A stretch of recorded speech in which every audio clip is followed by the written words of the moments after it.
یہ سوال ہے جی، ابراہیم بٹ صاحب ہیں اسلام آباد سے. وہ کہتے ہیں جی نیا دن اور نئی خبر، کبھی بجلی کا بحران، کبھی گیس کا بحران، کبھی آٹے چینی کا بحران. ہاں روز نئی خبر سننے کو ملتی ہے. وزیر اعظم صاحب کہتے ہیں آپ نے گھبرانا نہیں. تو آپ کا شمار پاکستان کے سینئر تجزیہ کاروں میں ہوتا ہے. آپ کے خیال میں پاکستانیوں کو گھبرا لینا چاہیے یا پھر آپ کے پاس پاکستانیوں کو اچھی خبر ہے؟ پہلی بات تو یہ ہے کہ thank you very much Ibrahim but صاحب، بہت مہربانی. آپ نے مجھے سینئر قرار دیا اور یہ قطعاً کوئی کوالیفیکیشن نہیں. اگر بندے کو جوانی میں موت نہ آ جائے تو بڑا بڑا سینئر ہو جائے، کسی کا کوئی کمال نہیں. عمر دینے والا وہ ہے، باقی بندے چلتے پھرتے سینئر ہو جاتے ہیں. اور پاکستان کی بیوروکریسی کے بارے میں ایک بات کہتے ہیں کہ یہاں وہ سینئر جو ہوتا ہے نا، اس کی کوالیفیکیشن یہ ہوتی ہے کہ 1 سال کے تجربے کو وہ 40 سال گھماتا رہتا ہے. وہ کہتی جی بڑا سینئر ہے. سینئر کیا ہونا ہے کسی نے، بہرحال اللہ نے عمر ذرا لمبی دے دی تو سینئر ہو گئے، وہ کوئی کوالیفیکیشن نہیں.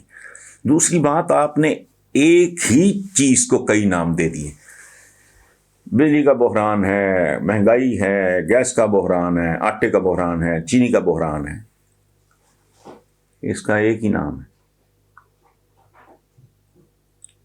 اقتصادی حالات کی خرابی، پاکستان کی معیشت کی بربادی. بس باقی یہ سب اس کے انڈے بچے ہیں. میں 50 اور چیزیں گنوا دیتا ہوں آپ کو. اور یہ تباہ راتوں رات نہیں ہوتی، پلیز یہ بات سمجھ لیں. دیکھیں میرا کوئی سیاست میں دوست ووست نہیں ہے، ہو نہیں سکتا. ایک ایسا جرنلسٹ یا ایک ایسا رائٹر یا آپ جو بھی کہہ لیں اس کو، تجزیہ نگار یا جو بھی کہہ لیں، وہ اپنے سروائیول کی وجہ سے اگر اس میں تھوڑی سی بھی عزت ہے، وہ دوستی کر نہیں سکتا، کسی کے ساتھ تعلق رکھ نہیں سکتا ہے خاص لیول سے آگے. کیونکہ وہ محاورہ ہے نا کہ گھوڑا گھاس سے دوستی کر لے گا تو کھائے گا کیا. میں یہاں کو تعلقات پالے نہیں بیٹھا، تو میں I am nobody to defend Imran. میں کون ہوتا ہوں، میرا کیا لینا دینا. لیکن یہ زخم لگے ہیں 30 40 35 40 سال میں، اور لگانے والے کون ہیں آپ بھی جانتے ہیں، میں بھی جانتا ہوں. تو اچھی خبر یہ ہے کہ اگر ڈٹے رہے، گھبرانا نہیں، واقعی گھبرانا نہیں. Let me assure you. لیکن اگر آپ یہ چاہ رہے ہیں کہ 40 45 سال کے کرتوتوں اور غلط انتخاب یا جو بھی وجوہات ہوں کے نتائج میں پیدا ہونے والے امراض 5 سال میں ختم ہو جائیں گے، تو یہ آپ چاہیں تو آپ کو آزادی ہے، سوچیں ایسے. میں نہیں سمجھتا. عمران کو اگر 2 ٹرمز ملتی ہیں، میسج آ جائے گا آپ کو اس ٹرم کے اینڈ تک. اگر بیچ میں کوئی کھچ لگ جائے، کوئی حادثہ ہو جائے، اس کا تو ظاہر ہے. میں Pakistan is not a predictable country. میں تو لوگوں کو کہتا ہوں یار مجھے پاکستان کا کل نہیں، امریکہ کا کل پوچھو، چائنا کا پوچھو، میں بتا دوں گا. چونکہ کوئی سائنٹیفک موومنٹ ہو رہی، کوئی جادوگر تھوڑی ہیں ہم. یار میں تو کم از کم کوئی جوتشی نہیں ہوں.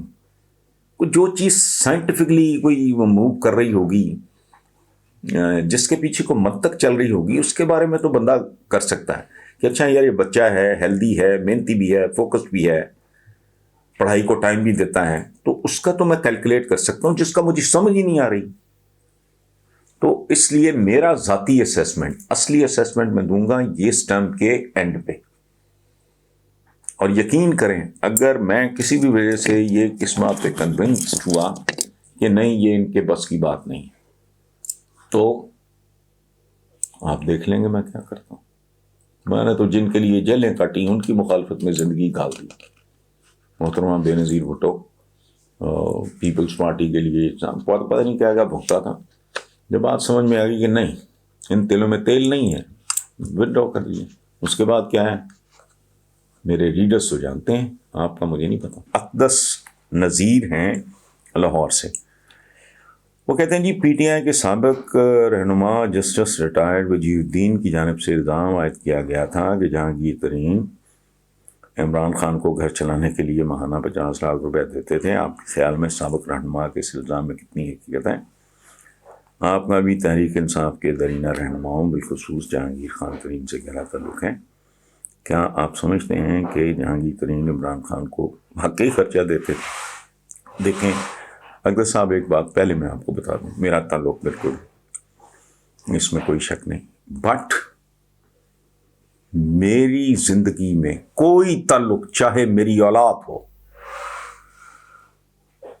چاہے میری اولاد ہو، میری انٹیگریٹی کی کاسٹ پہ نہیں ہو سکتا. میں رائٹ آف کر دوں گا. میرے لیے ہر تعلق ثانوی ہے. سب سے پہلے بندے کا ضمیر ہوتا ہے، اس کی خودداری ہوتی ہے، اس کی عزت ہوتی ہے. اور یہ امی محاورہ نہیں ہے، ریالٹی ہے، روز دیکھتے ہیں ہم. یہ جان تو آنی جانی ہے، اس جان کی تو کوئی بات نہیں. جو مرضی کر لو، 100 سال زندہ رہ لو گے، 200 سال، کیا ہے؟ نہیں، not at the cost of my integrity. میرے لیے وہ میرا دین ہے. ٹھیک ہو گئی بات؟ اچھا، تعلق بالکل ہے.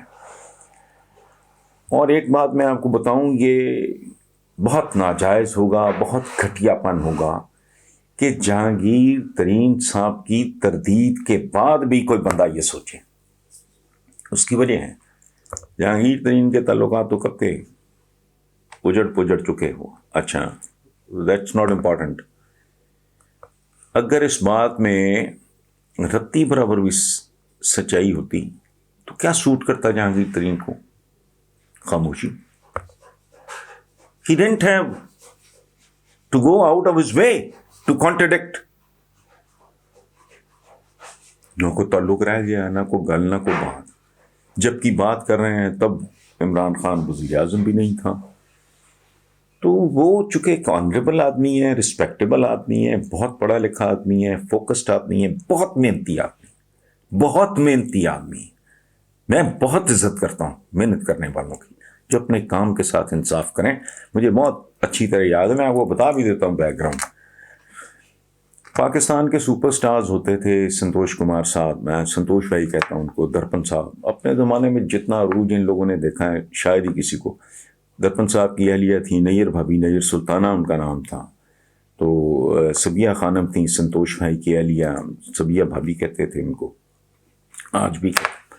ان کے بھائی ہیں، ایک بھائی تھے ایس سلیمان، پاکستان کے ٹاپ کے فلم ڈائریکٹر، بہت ہی سویٹ آدمی، سارا خاندان ہی بہت اچھا. ان کے جو سب سے چھوٹے بھائی ہیں سید منصور عباس، درپن بھائی کا اصلی نام تھا عشرت عباس.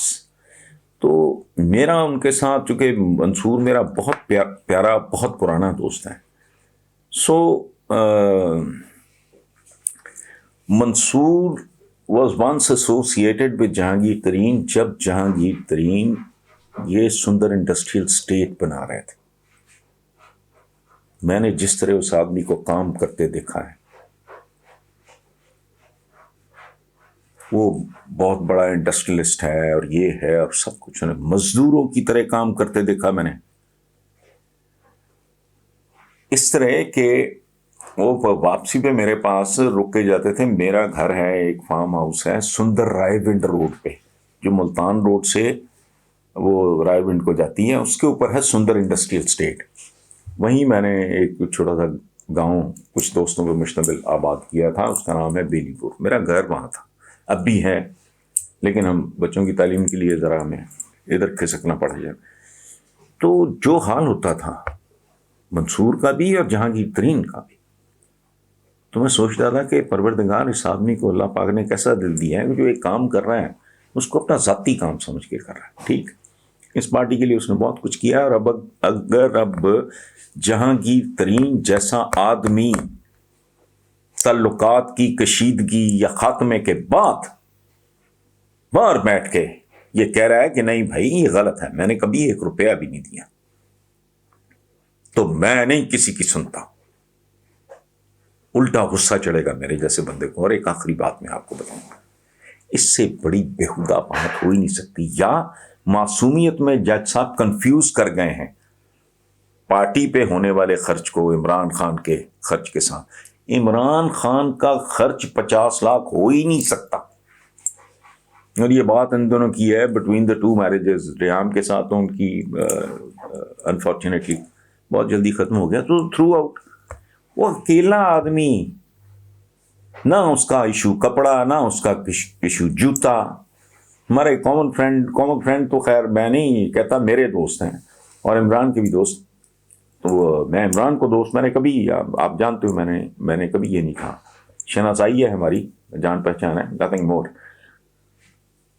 تو وہ مجھے، وہ انگلینڈ کے زمانے سے، وہ واقعی پرانا ان کا تعلق ہے. تو بتاتے کہ جب پتہ نہیں کوئی ماڈلنگ کی عمران نے ایک زمانے میں، تو کوئی کوپنز وغیرہ ملے، پتہ نہیں کتنی دیر کی شاپنگ کریں گے، سارے دوستوں کو دے دیے. ایک بندہ جس کے پاس تیسرا یا چوتھا جاگر کبھی نہیں ہوا، اس کے گھر کا خرچ بتانا 50 لاکھ. عقل کو ہاتھ مارو نہ، وہ کسی کو چائے پوچھے. وہ امریکن امبیسڈر گیا، اس نے وہ ٹکیاں سی پکڑ کے اس کے آگے رکھنی، وہ پتہ نہیں کیا جو پیکٹ میں ہوتا، پتہ نہیں کیا کہتے ہیں اس کو، کہ خود ہی چھیلو تو خود ہی نکالو بسکٹ اور یہ چائے پڑی ہے. اس طرح کا آدمی جس نے جس کی ذاتی زندگی جو ہے وہ. اچھا، دوسری بات یہ ہے کہ زیب نہیں دیتا جب آپ کا کوئی تعلق ہو. میں نے مثال بھی دی ہے اپنے چینل پہ، جیو پہ میں نے یہ بات کی ہے کہ بھائی جب میں گھر سے ناراض ہو کے آیا اس سے پہلے بڑے پرنسلی زندگی ہاسٹل میں گزاری 4-5 سال، تو مجھے میرے دوستوں نے میری دیکھ بھال کی، تو یہ بدیانتی ہو گئی. اور عمران خان جیسے بندے کے بارے میں یہ کہنا کہ اس کا خرچ 50 لاکھ ہے، کو خدا کا خوف کرو. ایک بندہ جو کسی کو چائے نہیں پوچھتا تھا، یا آفٹر دس میرج کوئی، اس کے بعد میں ملا بھی میرا خیال بہت ہی کم. وہ پھر بلکہ پہلی دفعہ ارشاد بھٹی میرے بھائیوں کی طرح ہیں، بہت میرے لاڈلے ہیں، بہت پیارے ہیں. ٹی وی پہ آپ نے ان کے کالم اتنے خوبصورت ہیں. تو پہلی بار میں ان کو لے کے گیا تو وہ حیران رہ گیا کہ یہ شروع تو یہ ہے تو بندہ کسی کو چائے نہیں پوچھتا، اور واقعی وہ نہیں پوچھتا. تو اس طرح کے بندے کے بارے میں منہ اٹھا کے کہہ دینا 50 لاکھ، اور کس زمانے کی بات کر رہا ہے؟ کم از کم 5-6 سال پرانی بات تو ہے نا. 50 لاکھ روپیہ گھر کا خرچ، مطلب چھوڑیں. دکھ ہوا مجھے، کیونکہ میرا ان کے بارے میں اوپینین بہت اچھا تھا، اور اب بھی ہے. شاید وہ کنفیوز کر گئے ہیں، ایج کا بھی پرابلم ہوتا ہے. میں بیل دیتا ہوں، ملازم آنے تک مجھے بھول گیا ہوتا ہے میں نے کیوں بلایا تھا. میں پوچھتا ہوں یار میں نے تجھے کیوں بلایا تھا، وہ ہنستے ہیں آگے سے. اب میں نے ایک عادت کر لی ہے، میں میرے سامنے جو کلپ بورڈ ہوتا ہے میں لکھ لیتا ہوں کہ اس کے آنے تک، ملازم کے آنے تک ظاہرہ کو 1-1.5 منٹ تو لگتا ہے آنے. تو میں پھر نا اپنا کلپ بورڈ دیکھ کے کہتا ہوں کہ یار چائے کا کہنا ہی ہے فلاں جو بھی کام. تو پتہ نہیں ایج کا آئی ڈونٹ نو. بہرحال یہ فضول بات ہے، یہ لاجیکلی غلط ہے.